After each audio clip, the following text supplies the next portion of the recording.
right, on to Rule 3b. Factoring a trinomial that the squared term has a coefficient that is not 1, any other number except 1. So it's a lot like what we just did in the last lesson, except then we have a few more steps. So 6k squared minus 19k plus 10. Let me get rid of this guy.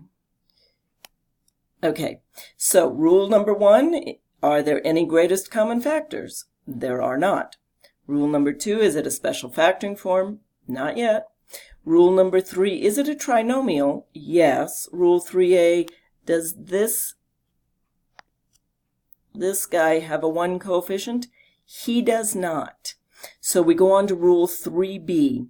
And just like we did in Rule 3a, we are going to take the coefficient of the first term and the coefficient of the last term. Again, remember, always do these positive, even if there's a negative here, okay? Because we figure out signs in a much easier way. So we've got 6 times 10 equals 60. And again, if you can do that in your head and just write the 60 over here, that's just fine.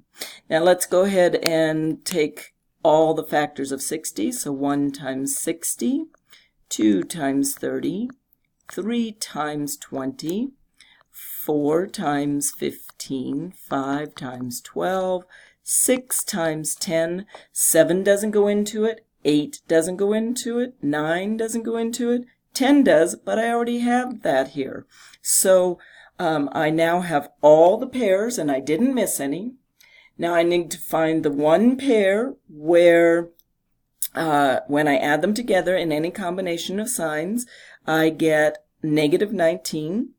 And it looks like if I use this pair, so a negative 4 and a negative 15. Let's double check our 2 steps. When I add these 2 together, I do indeed get negative 19. That's good. That's what I'm looking for. Last critical step, multiply just my sign. So negative times a negative is a positive. And is that what this is? Well, it sure is. Unlike when the squared term has a 1 coefficient, though, we can't just plop these numbers in. What we are going to, and you notice I didn't start with a double bubble. What we're going to do instead is stretch our middle term. So 6k squared minus 4k minus 15k plus 10. Again, I'm using this pair, and they have to be able to come back to here. So I need to make sure whatever that letter is, or however many there are, that's what's in the middle here as well, because when I combine those two, they need to come out to this middle term. Now, I have rule number 4, factoring by grouping, which we've already learned about. So what can I get out of these two? Well, that's a 2k. And that leaves me with 3k squared minus 3k. Watch those boo-boos. See, even I make them. Okay, so 3k minus 2.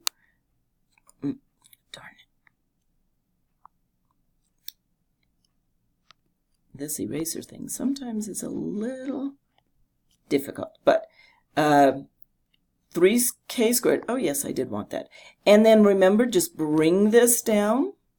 What can I get out? Now it means I'm factoring out a negative, so that means everything behind it, the signs will change. I can also factor out a 5, so that then leaves me with positive 3k minus 2. Again, the way to double check this is just multiply this times each of these real quick. Negative 5 times a positive 3k gives me a negative 15k. And a negative 5 times a negative 2 gives me a positive 10. And now these are my greatest common factors, so I pull it out front because that's where my greatest common factor always goes, and everything that's left. So from this first term, what's left is 2k.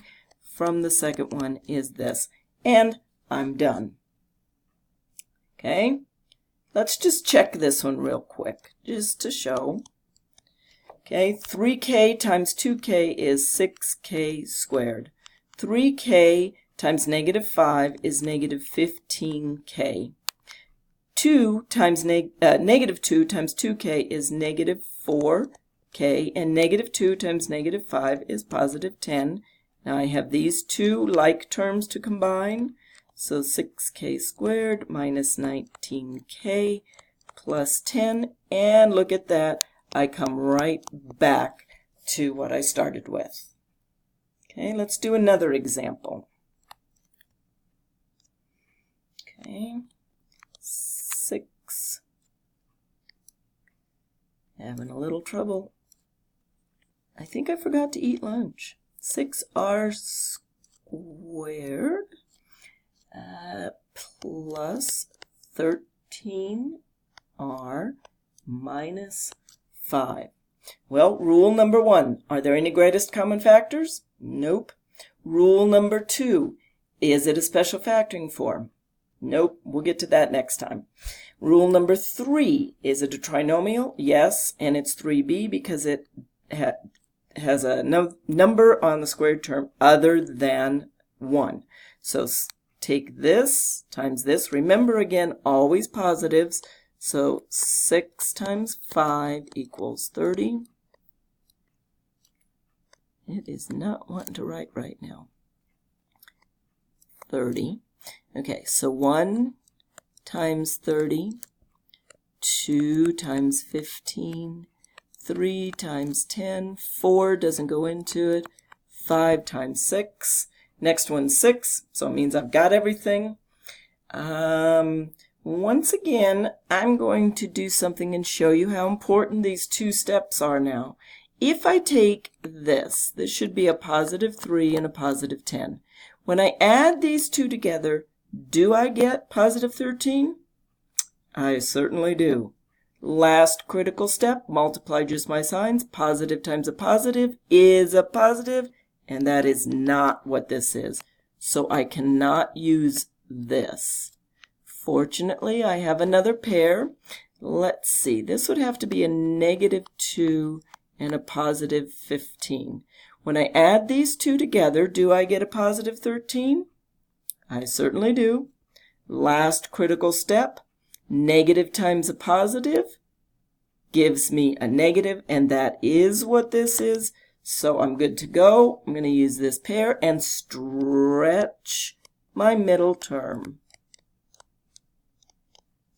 So 6r squared minus 2r plus 15r minus 5. Again, you see I've got the negative 2 and the positive 15.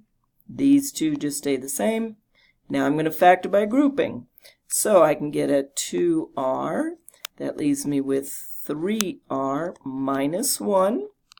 Bring this sign down. I can also factor out a 5, so that leaves me with 3r minus 1. Greatest common factor. Bring it out front. And I'm left with 2r plus 5. And we're done. Okay? Another example. Let's do 6m squared plus 7mn minus 5n squared. Okay, rule number 1. Any greatest common factor? Nope.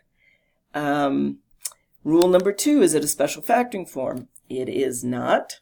Rule number 3, is it a trinomial? It is, but it goes with rule 3b instead of a. So again, 6 and 5, seems like we just did this.